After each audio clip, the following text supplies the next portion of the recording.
కుల వ్యవస్థను విడనాడి హిందువుల ఐక్యతను చాటి చెప్పాలని విశ్వ హిందూ పరిషత్ జిల్లా కార్యదర్శి జూకూరి సంపత్ వర్మ, విశ్వ హిందూ పరిషత్ జిల్లా మాతృశక్తి సంయోజక నీలిమలు పిలుపునిచ్చారు.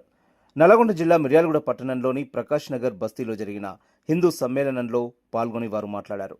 కుటుంబ వ్యవస్థ బాగుంటేనే దేశ వ్యవస్థ బాగుంటుందని, అది తల్లిదండ్రుల ప్రవర్తనపై ఆధారపడి ఉంటుందన్నారు. హిందువులు అప్రమత్తతతో ఉండకపోతే ఇతర మతాల ఆధిపత్యం కింద బానిసలుగా బతకాల్సిన దుర్భర పరిస్థితులు మునుముందు ఎదుర్కోవాల్సి వస్తుందన్నారు. దేశం కోసం, ధర్మం కోసం భారత సంస్కృతి సాంప్రదాయాలను ముందు తరాలకు మోసుకువెళ్లి విశ్వగురువుగా భారత్ను నిలబెట్టాలని కోరారు. ఆర్ఎస్ఎస్ 100 వసంతాలు పూర్తి చేసుకున్న సందర్భాన్ని పురస్కరించుకుని దేశవ్యాప్తంగా హిందూ సమ్మేళనాలు నిర్వహించడం జరుగుతుందన్నారు. కార్యక్రమంలో విశ్వ హిందూ పరిషత్ విభాగ కార్యదర్శి గంజి సుధాకర్, కూరపాటి కిరణ్ రాజు, మోరబోయిన నవీన్, మహేంద్రాచారి, సతీష్, నవీన్ రెడ్డి, ఆవుల నరేష్, నాగమణి, శైలజ, గార్లపాటి ఉమాకర్ రెడ్డి, 7, 8, 9 వార్డు కౌన్సిలర్లు అంజంరాజు, చక్రపాణి, ఔట శ్రీనివాస్, గంజి మురళి, నాగయ్య, సందీప్, శ్రీమాన్ రామకృష్ణ తదితరులు. మనం ఇప్పుడు హిందూ సమ్మేళనం అంటూ ఎందుకు జరుపుకోవాలి, మనమందరం ఐక్యతతో ఉన్నామా అన్నది మనకు మనం ప్రశ్నించుకోవాల్సిన తరుణం ఇది. ఒకప్పుడు మనమందరం వినాయక చవితి జరుపుకుంటూ ఉన్నాం. ఇప్పుడు వీధిలో వాడలో మండపాలు వెలిసి మంచిగా చాలా రంగరంగ వైభవంగా జరుపుకుంటూ ఉన్నాం. మళ్ళీ ఒకప్పుడు బాల్ గంగాధర్ తిలక్ గారు ఎందుకు వాటిని ఇలా వీధిలో జరుపుకోవాలి, ఇళ్లలో జరుపుకోవడం కాదు ఎందుకు అన్నదానికి, అప్పట్లో మనకు స్వాతంత్రం లేదు కాబట్టి అందరము ఒక తాటి మీదకి వచ్చి మనకు సనాతన ధర్మం నేర్పించింది ఏమిటి, మన దగ్గర మనలో ఉన్నటువంటి మంచి గుణాలని, మనకు ఉన్నటువంటి దైవభక్తికి తోడుగా దేశభక్తి కూడా అందరిలో బాగా రావాలి అంటే ఈ వినాయక చవితులు మనము ఒక మండపం దగ్గర ఒక కూడలిలో చేసుకుంటే 4 కుటుంబాలు, 4 వీధుల వాళ్ళు అందరూ ఒక సంఘంగా జరుపుకుంటే వాళ్ళలో దేశభక్తిని నింపచ్చు. అక్కడి నుండి మనం స్వాతంత్రం పోరాటంకి ఏదైతే మనకు అవసరమవుతుందో అటువంటి బీజం మనం వెయ్యొచ్చు అన్న ఆలోచనతో ఆ రోజు అది నాంది పలికింది. మళ్ళీ ఈ హిందూ సమ్మేళనం ఎందుకు అంటే ఇప్పుడు మనం అందరము పరిగెడుతూ ఉన్నాము. పాశ్చాత్య సంస్కృతి సంప్రదాయాలలో పడిపోయి వాటిని ఎక్కువగా మనం ఆచరణలో పెట్టుకుంటూ అనుకరిస్తూ వాటి వెంట పరిగెత్తుతూ ఉన్నాం. మన సనాతన ధర్మాన్ని, మన కుటుంబ వ్యవస్థని, మన ధర్మం, హిందూ ధర్మం, మన కుటుంబ వ్యవస్థ ఏంటి అనే వాటిన్నిటిని మర్చిపోయి మనం పరిగెత్తుతున్నాం. ఇప్పుడు ఈ సమ్మేళనం ద్వారా మనం తెలుసుకోవాల్సిన విషయాలు ఏమిటి అంటే, ఒకప్పుడు మనకు రాజుల్ని తీర్చిదిద్దడానికి, ఒక రాజ్యాల్ని కాపాడడానికి, లేదా మహాపురుషులు ఉద్భవించడానికి మాతృమూర్తులు వాళ్ళకు వీరగాథలు చెప్పి అన్ని వాళ్ళకు నేర్పించి మంచి వాళ్ళని తయారు చేసేవాళ్ళు. వాళ్ళు మనకు దేశానికి, సంఘానికి ఉపయోగపడేవాళ్ళు. మరి ఇప్పటి తరుణంలో ఏమిటి, మాతృమూర్తి యొక్క ఆవశ్యకత ఏమిటి అనేది మనం పరిశీలిస్తే, కుటుంబ వ్యవస్థలో ఇప్పటి పరిస్థితి ఎలా అయిపోయింది అంటే, నాన్న వచ్చేసేసి ఒక డబ్బు సంపాదనకు ఒక ఏటీఎం మెషిన్ లాగా అయిపోయాడు. అమ్మ వచ్చేసేసి ఒక ఉద్యోగం చేస్తున్నా కూడా ఆమె ఒక ఏటీఎం మెషిన్గా ఉంటూ పిల్లలకి దృష్టిలో మన అన్నీ సమకూర్చేటటువంటి ఒక పని మనిషిలాగా అయిపోయింది. మంచి సద్గుణాలతో, మంచి గుణాలతో ఉండాలి, మన సనాతన ధర్మం ఇంకా గొప్పగా కీర్తింపబడాలి అంటే మాతృమూర్తుల మీద చాలా బాధ్యత ఉందండి. మనమందరం ఒక్కసారి మనం ఏం చేస్తున్నాము అనేది మనం ఆలోచిద్దాము. మనం ఉదయం లేసిన మొదలు మనం ఎక్కడైతే వృత్తికి వెళ్తున్నామో అక్కడ ఇక్కడ ఇంట్లో పనులన్నీ సమకూర్చుకొని అన్నీ మంచి చేసేసుకొని అక్కడికి వెళ్ళిపోతూ ఉన్నాము. మనకు సహకారం ఇస్తున్నారు, మన తండ్రి ఇస్తున్నాడు, ఏమంటాం అన్నయ్య కానీ తమ్ముడు కానీ, మన జీవిత భాగస్వామి, వీళ్ళందరూ ఇవ్వబట్టే మనమందరము సక్సెస్ అవుతున్నాము. మనమందరం మర్చిపోయాము. గత కొంతకాలంగా మనమందరము టీవీ సీరియల్స్కి బాగా అలవాటు పడిపోయాము, ముచ్చట్లకు అలవాటు పడిపోయాము. మన రామాయణ, భాగవత, భారత ఇతిహాసాల్ని తెలుసుకోవడం అనేది మర్చిపోయాము మనము. గుడికి వెళ్ళాలి అంటే ముఖ్యమైన రోజు, ఒక పండగ ఉంది అంటే గుడిలో దేవుని దర్శనం అవుతుందా లేదా, ఎంత కిక్కిరిసిపోతున్నాయో గుళ్ళు. దైవభక్తి చాలా చాలా పెరిగిపోయింది. మళ్ళీ దేశభక్తి, దైవభక్తి ఒక్క రోజు ఉంటే కాదు, మనము దైవభక్తిని మన పిల్లలకి ఎలా నేర్పించాలి, ఆ రాముల వారి గురించి చెప్పాలి. రామాయణంలో ఉన్నటువంటి స్త్రీమూర్తులు, అందులో ఉన్నటువంటి పుణ్య పురుషుల గురించి మనం మన పిల్లలకి తెలియచేయాలి.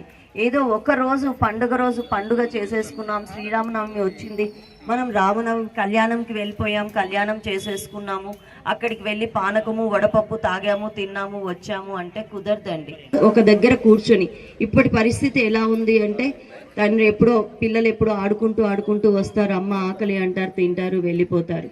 భర్త ఎప్పుడో వాళ్ళ కార్యక్రమాలు అవన్నీ ముగించుకొని ఏ టైంకి వస్తారో ఆ టైంకి వచ్చి ఆయన తిని వెళ్ళిపోతారు. ఆయన తిని వెళ్ళిపోయాక ఈవిడ తింటారు. ఒక్కొక్కసారి ఈవిడ ఎదురు చూడలేక ఈవిడ కూడా ముందు ముగించే కార్యక్రమాలు చాలా జరుగుతూనే ఉన్నాయి.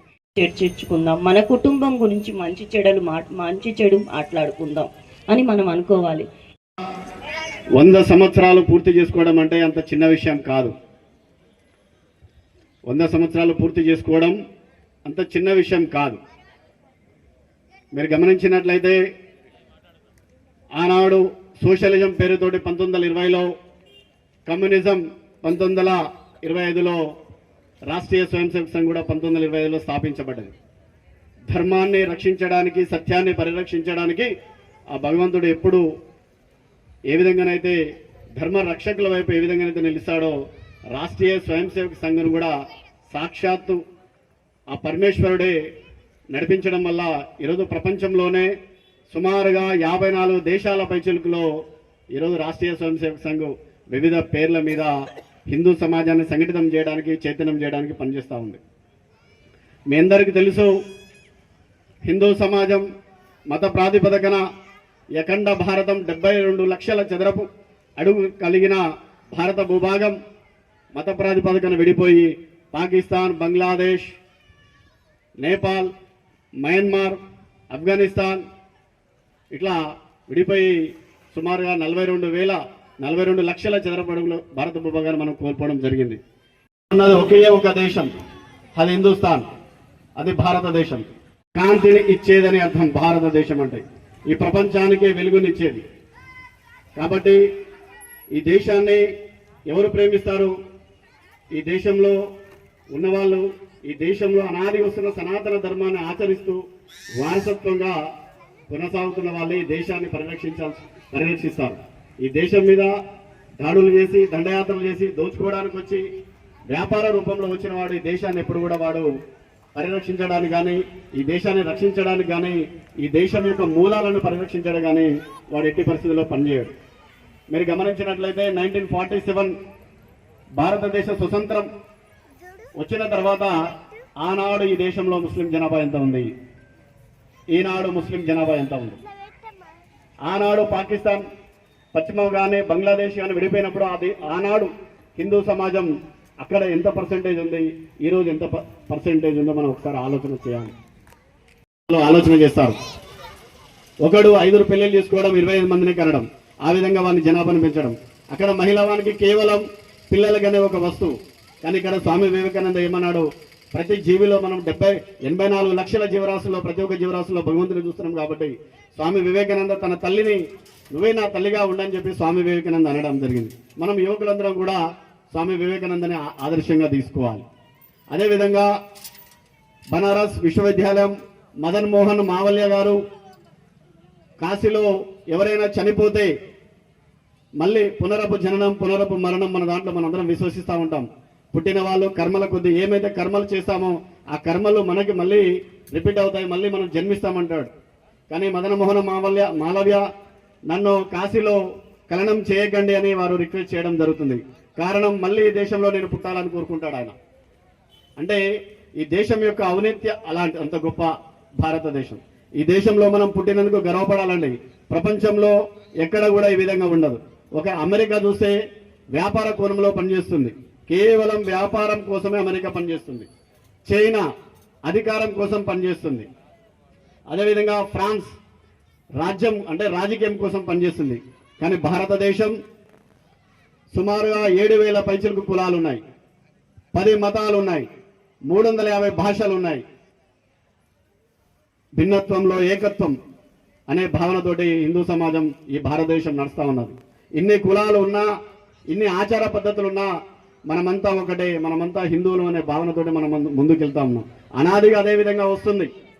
సమాజాన్ని విచ్ఛిన్నం చేయడానికి చాలా మంది దేశద్రోహులు, ఉగ్రవాదులు, విదేశీ చొరబాటుదారులు ఈ ధర్మాన్ని ఏ విధంగానైనా పాడు చేయాలనే ఆలోచనతో కూడా చాలా మంది పనిచేస్తా ఉన్నారు. ఈ భారతదేశం అక్కగారు చెప్పినట్టు కుటుంబ వ్యవస్థ మీద నిర్మాణమై ఉంది. కుటుంబ వ్యవస్థని చిన్నాభిన్నం చేయడానికి కూడా ప్రయత్నం చేయడం జరిగింది. ఈరోజు బహుభారతత్వాన్ని సుప్రీంకోర్టులో వాళ్ళు సవాల్ చేశారు ఒకసారి సందర్భంలో. ఆనాడు సీతారామ చంద్రస్వామి ఆ రోజు అస్పృశ్యత, అంటరానితనం ఇంకా ఉందని చెప్పి మన సమాజాన్ని దూరం చేయడానికి అక్కడ ప్రయత్నం చేస్తా ఉన్నాడు. కానీ రాముడు త్రేతాయుగంలో శబరి ఎంగిలి పళ్ళను తినడం జరిగింది. శబరి సాక్షాత్తు సీతారామచంద్ర స్వామి ఎంగిలి పళ్ళు తినడం జరిగింది. అంటే ఆనాడు అస్పృశ్యత, అంటరానితనం ఉందా? గట్టిగా చెప్పండి, ఉందా? ఎక్కడ ఉన్నదండి? ఆనాడు సీతారామచంద్ర స్వామి ధనస్సు విరిచిన నాడు, సీతమ్మ తల్లి కోసం ధనస్సు విరిచినాడు. ఆనాడు సీతమ్మ తల్లి కూడా రాముడి కంటే కొన్ని రోజుల పెద్దదని మనం శాస్త్రంలో చూస్తా ఉన్నాం. శ్రీరామ్, జై శ్రీరామ్, భారత్ మాతా కీ,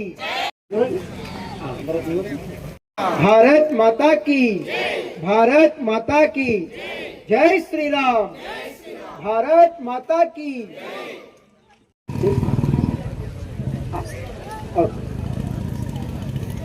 జై శ్రీరామ్, భారత్ మాతా కీ, భారత్ మాతా కీ, జై శ్రీరామ్, జై శ్రీరామ్.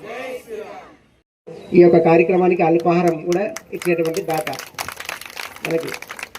జై శ్రీరామ్, భారత్ మాతా కీ, భారత్ మాతా కీ, జై. పూర్ణస్య పూర్ణమాదాయ పూర్ణమేవావశిష్యతే. ఓం శాంతి శాంతి శాంతి. सच्चिदानंद भगवान की जय, भारत माता की जय. में सद्भानुना होम, विश्व का कल्याण होम, गोहंस हत्या बंधु होम.